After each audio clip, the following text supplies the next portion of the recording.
নমস্কার বন্ধুরা, চলে এসেছি আর ঝাল ঝাল এক রান্না নেই। কী ভাবছো, রান্নার শুরুতেই এত বাটাবাটি কিসের? বাটাবাটি তো করতেই হবে, কেননা আজ যে রান্নাটা করতে চলেছি সেটা ঝাল ঝাল ছাড়া আমার একদমই পছন্দ না।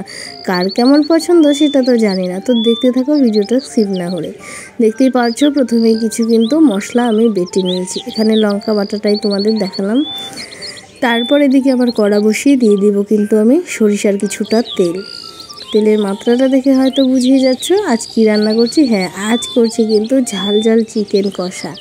তারপর তেজপাতা আর একটা শুকনো লঙ্কা দিয়ে সব কিছু একসাথে দিয়ে দিলাম, কোনো রকম ভাজাভুজি কিন্তু করলাম না। চিকেন, আলু, পেঁয়াজ, রসুন সব কিছু দিয়ে দিলাম তেলে, দিয়ে নুন হলুদ দিয়ে কিছুক্ষণ নেড়ে চেড়ে কিন্তু ভেজে নেব। সত্যি বলতে এভাবে চিকেনটা রান্না করলেই বেশি ভালো হয়। তারপর আরও কিছু অনেক মশলা বেটে নিয়েছিলাম, সেগুলো এখানে অ্যাড করে দিয়েছি, যেমন আদা, কয়েক কোয়া রসুন, জিরে, ধনে সব কিছু কিন্তু একসাথে বেটেছি। সেগুলো দিয়ে দেখলাম আর একটু লাল লঙ্কার গুঁড়ো দিই, কেননা লাল লাল ঝাল ঝাল হলে কিন্তু বেশ লোভনীয় হয় দেখতে, খেতেও হয় বেশ মজাদার। আমি কিন্তু এভাবে একসাথেই আজ করে নিলাম, কোনো রকম ভাজাভুজি ছাড়া। তারপর দিয়ে দিলাম কয়েকটা টমেটো, দিয়ে আবারও কিছুক্ষণ সময় ভাজতে থাকবো।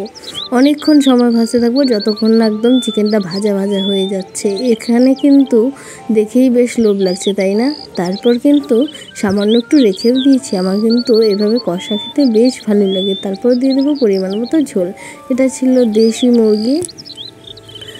তারপর দেখতেই পাচ্ছ ঝোলটা কিন্তু ফুটতে শুরু করেছে।